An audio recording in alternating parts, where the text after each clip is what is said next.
Hi there, my name is Taro Iwamoto. I am a Feldenkrais practitioner and movement coach. And in today's video, I'm going to show you hip hinge strategies and the variations, which is alternative to squats. And a squat is a very functional movement and very functional position for most of us. And however, if you're having a knee problems, and so the bending at the knees, and it can be very challenging and uncomfortable. So I'd like to show you how you can actually use the hip bending strategies to bend over to pick something up and off the ground. Okay, so let me adjust the angle here.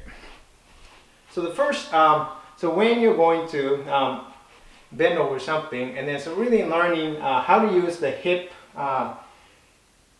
and instead of using the back to bend over, and there's a very big difference, and so I want to make sure that you learn that, and you can, it might be helpful, you can put your hands at the crease of the hips, and then as you bend over, and you just, this is where you hinge, okay?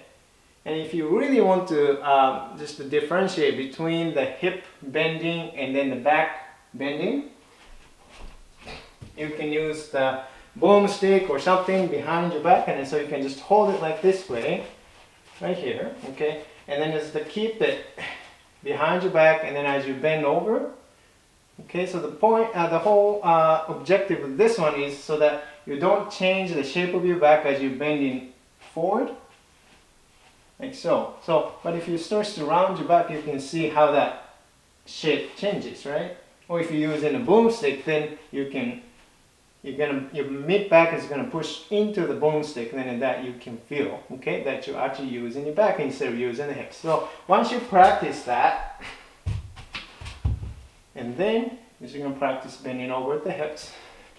And notice that I'm not really, okay, bending my knees so much, and that's a difference. Squatting would be here, and then pick something up, and lifting, or something like that.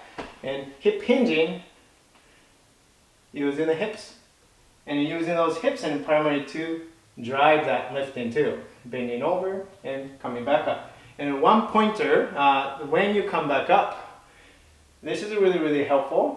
So think about using and pressing your feet into the ground to come back up, and that really transfers the weight, the weight distribution and then movement and distribution into your legs rather than your back, right? So if you're starting to think about coming back up from the back, and it really increases an effort in your lower back, and which might you might feel the strain in your back, and it doesn't feel comfortable.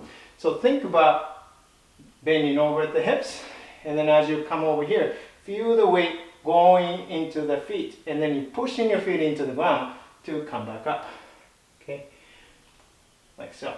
So you can practice this one. So the variation will be, so you can practice going in a straight plane, and you can practice reaching over diagonally, coming back up here and coming back up. You can do with one hand, or you can use both hands. To practice that, you can put a light object on the floor, and you can reach over and then pick it up, and then using your leg to bring yourself come back up. Another variation, split stance, one leg in front, and you can practice with one hand or both hands. It's the same principle, bending over, okay? And notice I'm not doing the lunges. That's a difference. Lunges would be that, right? And then now the hip strategy, notice how I'm folding over my left hip joint, okay? And then I bend over, grab something, pick it up, and using my front leg and push my left foot into the ground, and then to come back up. And most of the effort is coming from my hip, not my back. And that's a huge difference. Okay, so that's that. And so if you're having a hard time in bending over and squat, it doesn't really feel good for your knees, and try practicing this hip hinge strategies and variation and see if that helps. Okay, and I hope you like this video, and if you like the video, and if you're not a subscriber yet, and please consider subscribing to my channel. And if you have any questions or comments and any feedback, and please leave them in the comment section down below. I appreciate that. All right, well, thank you for watching, and see you in the next video. Bye.